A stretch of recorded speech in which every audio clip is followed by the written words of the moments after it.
Thank you so much. Thank you. And thank you, everybody, for watching this film. Steve, this is really lovely. When's the last time you saw this? Well, there's a story behind it. When we made the deal, the only print that was in existence, was in my basement, and my basement flooded. The hot water heater broke. So, being a smart Jew, I donated it to the Academy on the pretense that they restore it. Well, being there was no box office on this movie, it was way down the list for being restored. So to answer your question, when MVD asked to take this film, I said, if you could restore it, I'm game.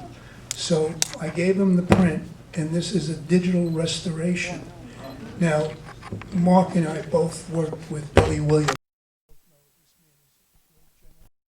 beautiful cinematographer, and his credits were, beside Mark's movie and my movie, he did The Wind and the Lion and Gandhi, and goes on and on. So I owed it to do the best quality that we could. And this is a DVD that you're watching, and it's pretty interesting.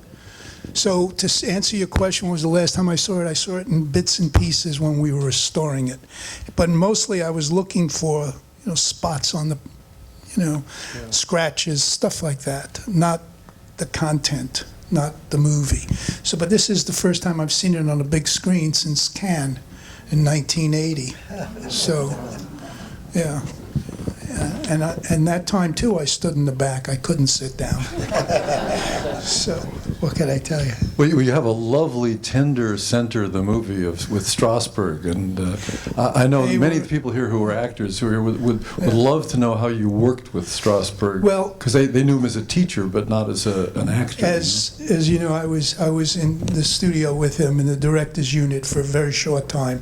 We did not get along, and everything that I did, he picked on me and crucified me, etc. So I left, and I made this other film called The Rehearsal, a short film, 17 minutes, about acting, which was nominated for an Oscar. The minute it was nominated, Lee was the third person to call me up. And at the time, I had written, I think, an outline for this. I don't think it was the full script. And he said, well, if you get a script, let me know. So I did. And then when he saw the script, he said, absolutely yes. Now, I am not aware if Francis had hired him for Godfather Part 2, or if he did Cassandra Crossing with George Cosmatos. Forgive me, but, at this age. But we were, at least I was probably the first one to offer him an acting job. And when it comes to directing Strasberg, I knew his tricks. But I also knew that Lee was probably one of the brightest men I've ever known intellectually. But emotionally, there was a difference between he and I. I was a raging maniac, and I never used this, So I worked from down here, and Lee worked from up here. I would say that 95% of this movie is in one take, with Lee and Ruth. And Ruth was very ill during the making of the movie, as well as Lee wasn't in the greatest shape, but Ruth was pretty bad. So we had a guy who was hired only to carry the chair. And when I said cut, all she had to do was sit, and we knew that guy was going to be behind her to catch her. So, and we had no insurance. So try making a movie with 80-year-olds without insurance. Very difficult. I don't know. I don't think Jerry's here. I think he would have told me if he was here, but my friend Jerry put up the money to make this movie. And when we showed it in Cannes, it was the runaway success. The New York Times raved about it. They called it the raisin in the festival cake. Ruth Gordon said it was the best performance she's ever given, and she did a whole article in the New York Times about that. And my friend Jerry said, we're not going with Warner Brothers or Paramount or the big boys. We need a small distributor who can handle this with tender, loving care. And there was a small company called Atlantic Releasing that had a film called Madame Rosa with Simone Signoret, which they took from obscurity to the Oscar. So we went with Atlantic Releasing. Unfortunately, Atlantic Releasing had no money. And the film languished in bankruptcy courts. They went out of business, and it sat till today. So it's, was made in 1978 and 79. It was shown in Cannes in 1980. And this is the first time in 34 years. Wow. So, and as I say, directing Strasberg was very easy. Very easy. And same for Ruth. The difficult was the gang. Now, I don't know if you understand, but this is a totally fictitious gang. And the gang are called the Satans, and the Satans are the devil. And that opening shot of where he confronts Strasberg and turns his back, and you see the devil on his back, that to me sums up who these people are. There's a girl in this gang, there's a black, there's a Chinese, there's a Puerto Rican. I try to get everybody covered, because I said evil had no color. It was everyone. And that was the premise, that this is David and Goliath. And that's, again, Strasberg's character was called David. And there's a lot of references to good and evil and black and white. I was lucky that Lee was the first person to say yes to this movie, so everybody else was begging to be in it, in essence. The woman that Lee is fixed up with for that quick dinner was none other than Lillian Roth, who wrote I'll Cry Tomorrow, and no one would give her work. And I thought she was a sweetheart. Now, I don't know if you noticed, but on the dining room table, Lee has a glass of red wine. She has water. We wanted to make sure that she stayed fine. Yeah. Sorry, bad joke. But anyway, so that was it. It was a joy, this film, I mean, 7 years of my life was involved in, getting this off the ground and the making. And then it appeared in Universal's library about 5 years ago. And I called up Ron Meyer, and we got it back. And then I went back out to the studios, and they all turned me down because the actors were dead. And then it wasn't until MVD came. They're taking my music videos that I did. And that's how one thing led to another. And now there's a film. So...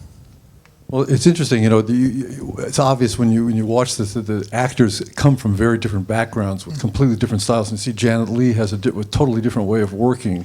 And I wondered how you work together with this. Janet had never played anything like this before. I mean, this is a nervous wreck. I mean, she's, almost frayed. But she was easy also. I mean, they were professionals. I mean, the only problems I would have would be with the kids. That was the toughest part, and trying to control them, and So, I mean, obviously, there's a lot of things I would redo, as you know, always. And the thing that always bothered me about this is this was a low-budget movie, and with low-budget movies, there's no retakes, and there's certainly no change in music. I hated the music in this movie.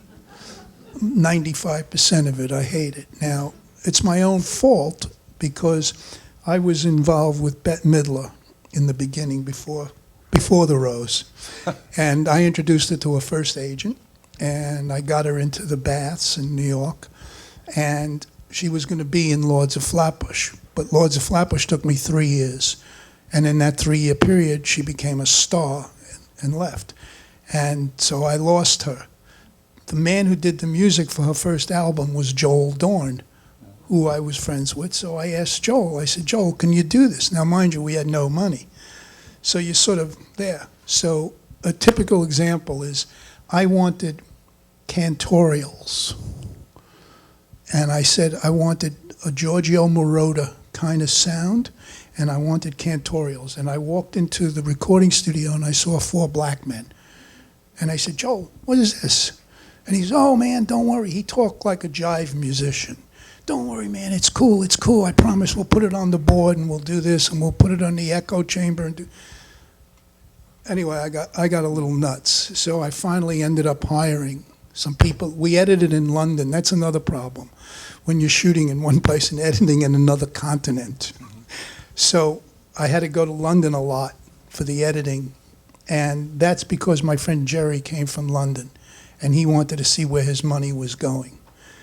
Anyway, the great thing about him is when the distributor went broke and we had nothing, I said to him, Jerry, I feel really bad that I didn't fight you on this. We should have gone with Warner Brothers. He goes, don't be silly. He says, tell me something. Did your mother like it? And I said, yeah, she loved it. And he said, so did mine. Let's eat. You know, it's like $2 million didn't mean anything, you know. And so that's what this film cost, was $2 million. And it was shot in 25 days. Wow. And and no overtime with the leads. You know, I can only do overtime with the Did you have rehearsals before the? Yes, there was a week of rehearsals in Carnegie Hall, because if you're working with these people, you want to be in Carnegie Hall, not in Harlequin rehearsal studios. So there was a photographer named Adita Sherman who was kind enough to give me her studio space in Carnegie Hall for us to do this. So yes, we did have a week of rehearsals. And I remember that Lee was very nervous because on Monday morning, the beginning, Ruth affected a Jewish accent. Wrong. She's from Quincy, Massachusetts. There's no way she's going to affect the Jewish accent. So I just said to her, Ruth, throw that away. But I waited till probably 11:30, and I could see Lee was already. It was starting to bother him because her accent was so bad. And so once she threw it away and she got into it, then it was fine. There was very little of the script that was changed. If you read the script, every word is here, which is unusual.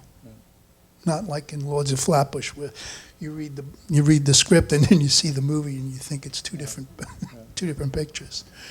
Well, one of the things that I was very impressed by was the fact that there was a very real tenderness between Ruth Gordon and Strasberg. That's really a sign of wonderful actors, you know, who are really reaching deep in themselves and forming some very vivid connection. Is that something you worked on in rehearsal? Yes. Worked on it a lot, and we'd go to dinner and talk about it and go over and over and over. There was a lot that had to be brought out because she was not familiar with some of the rituals of being Jewish, lighting candles, setting the table, things like that. These are things that, I mean, she was a great writer, don't forget. Yeah. So she wasn't doing the domestic things. And so, yes, most of my discussions were with Ruth more than with Lee. And part of it was because Lee and I had a shorthand. And I could just say this, and it was there, and he understood it, and it worked fine.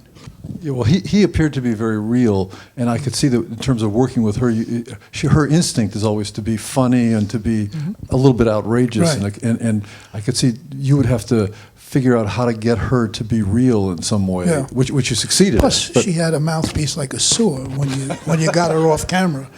You know, she was quite something, and wonderful, wonderful woman.